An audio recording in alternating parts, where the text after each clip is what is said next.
हरे कृष्णा। मैं गौरांगी कृष्णदासी आज आपके लिए फिर से एक छोटी सी अद्भुत कथा लेके आई हूँ। महाभारत का एक किरदार, एक ऐसा योद्धा जिसे युगों युगों तक लोग उसके वीरता के लिए मानते हैं।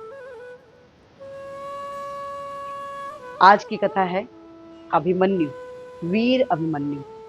महाभारत में बहुत सारे योद्धा थे, लेकिन कोई भी अभिमन्यु जैसा न रहा। अभिमन्यु अभिमन्यु जो कि उसके जैसा वीर कोई न था।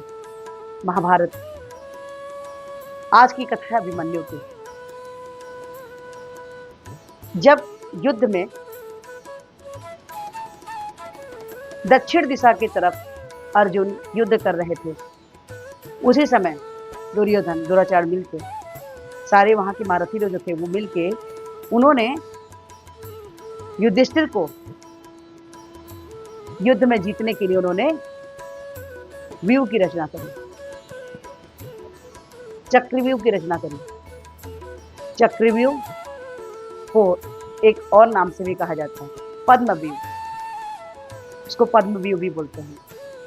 उसकी रचना करी गई क्योंकि इस युद्ध में क्या था कि जो भी कोई योद्धा जिस द्वार पे अगर युद्ध कर रहा है, उसके वहां से वो हट नहीं सकता, वहां से भाग नहीं सकता, क्योंकि अगर वो भाग गया तो उनका जो पक्ष है माना जाएगा कि वो हार गए हैं, हार के भागे हैं।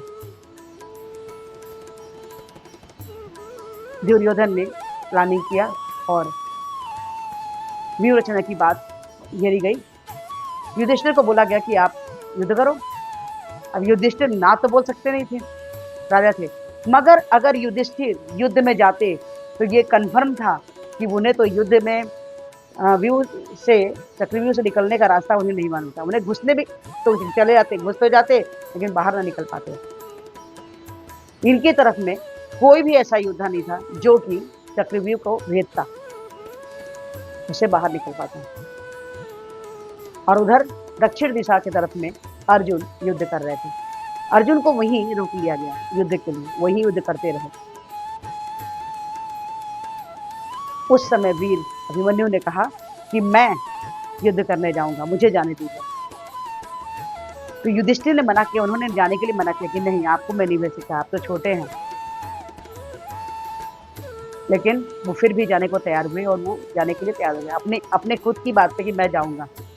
लेकिन उन्होंने ये भी बताया कि मुझे चक्रव्यूह में जाना तो आता है पर बाहर निकलने नहीं आता। उस समय भीम और भीम, नकुल, सहदेव, द्रुपद, ये सभी लोगों ने बोला कि आप चलो, बाहर निकलने का हम देखेंगे, हम आपके साथ में रहेंगे, हम सब मिलके आपको बाहर निकालेंगे।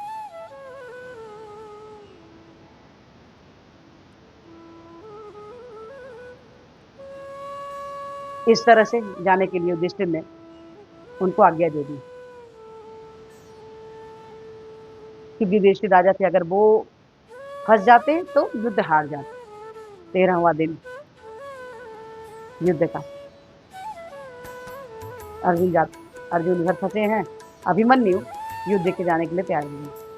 लेकिन पहले ही व्यूह में जाने से पहले ही सभी को जयद्रथ ने रोक लिया। अपने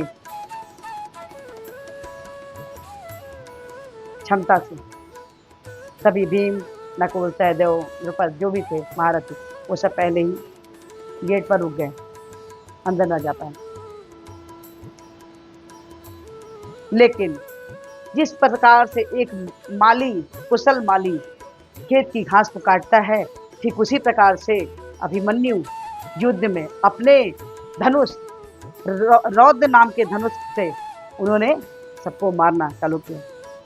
रौद्र नाम का धनुष जो है उनके मामा ने, बलराम जी ने दिया था। अब बलराम जी को वो धनुष जो है भोलेनाथ ने दिया था, शिव शंकर ने दिया था। उन्होंने अपने भांजे को, अभिमन्यु को रौद्र नामक धनुष दिया था। युद्ध करते करते करते करते उनके अंदर जाते रहे, सबको मारते काटते दुर्योधन के पुत्रों को भी अभिमन्यु ने मारा। उनके पुत्र का नाम था स्मार्त, बृहदबाला, लक्ष्मण। ये सब 6 पुत्र दुर्योधन के मारे गए। जब दुर्योधन के पुत्र की मृत्यु हो गई तो दुर्योधन बहुत नाराज हुआ। उसने सभी को बोला कि अब सब मिलके अभिमन्यु को मारेंगे। अभिमन्यु लड़ते रहे, युद्ध करते रहे कुशलतापूर्वक।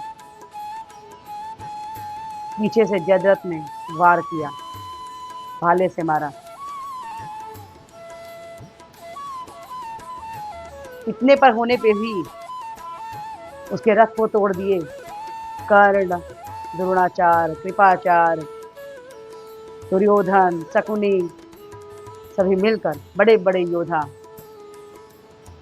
दुर्योधन को मार, सब मिलकर दुर्योधन सबको बोले इन्हें मारना क्योंकि इसने मेरे बेटों को मार दिया।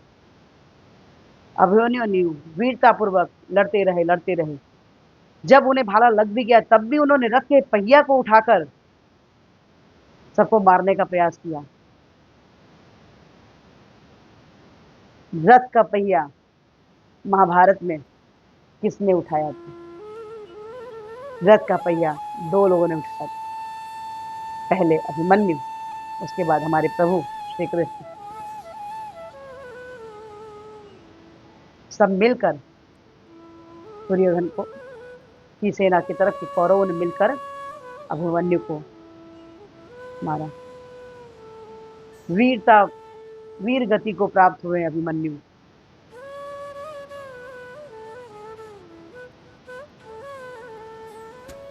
आखिर वीर पिता का पुत्र था, उसके जैसा सभी ने युद्ध किया लेकिन अभिमन्यु जैसा कोई नहीं था। उसके बाद जब अर्जुन को इस बात का पता होता है और देखते हैं कि मेरे पुत्र को किस तरह से मारा गया, किस तरह से जयद्रथ ने उसके संग छल किया, और अर्जुन ने जयद्रथ को मारने के लिए उन्होंने बोला कि मैं इसे कल शाम के पहले, सूर्योदय के पहले अगर मैं इसे ना मार पाया तो मैं स्वयं अग्नि समाधि ले लूंगा। और इसके बाद जयद्रथ को ढूंढना, वो लोग जयद्रथ को कौरवों की सेना ने छुपा दिया था।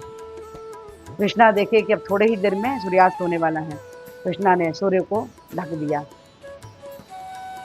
और उसके बाद जब अर्जुन अपने चिता की अग्नि तैयार कर रहे थे, अग्नि लगाए, वैसे ही सभी लोग देख रहे थे कि अर्जुन कैसे अपने आप को समाधि लेने वाले हैं।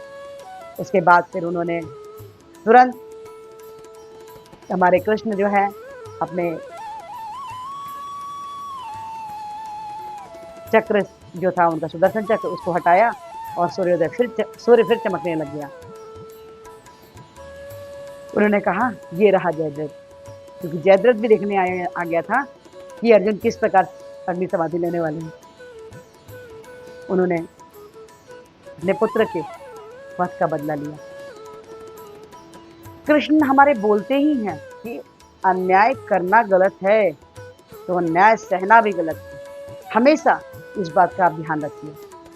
आपको गीता के श्लोक में बहुत सारी चीजें ऐसी हैं जो आपको अपने दिनचर्या में छोड़नी चाहिए। ये अभिमन्यु की वीरता की कथा आपको कैसी लगी? अच्छी लगी हो तो प्लीज़ लाइक कीजिए, शेयर कीजिए, सब्सक्राइब कीजिए और इस वीडियो को सुनने विनम्र प्रार्थना कि हमारे पूर्ति आचार्य श्रील प्रभुपाद में हरे कृष्ण महामंत्र अपने बोले हैं जो कुछ इस प्रकार से है। हरे कृष्ण कृष्ण कृष्ण हरे हरे, हरे राम राम राम हरे हरे। तो हरे कृष्ण महामंत्र जपिए, कृष्णा के सशस्त्र प्रिय बच्चे बनेगी। प्लीज़ प्लीज़ प्लीज़ प्लीज़ आज से 1 माला जपिए, चलता है 2, 2 से 4, 4 से 6, 6 से 8, 8 से 16, जैसे 16 माला कहते हैं कृष्णा के हेतु कृपा के पात्र बनते हैं। तो प्लीज़ प्लीज़ प्लीज़ आज से हरे कृष्ण महामंत्र जपिए, माला जपिए और कृष्णा की हेतु कृपा के पात्र बनिए। हरे कृष्णा, राधे राधे। अगर आप लोगों को इस हमारे वीडियो के बोलने के बाद अगर आप लोग के अंदर में प्रेरणा जगी हो और आप लोग भी माला करने लगे हों, भले एक ही माला कर रहे हो, तो प्लीज़ आप बताइए आप किस शहर से हैं, आपका क्या नाम है, कमेंट कीजिए और हमें बताइए। हरे कृष्णा, राधे राधे।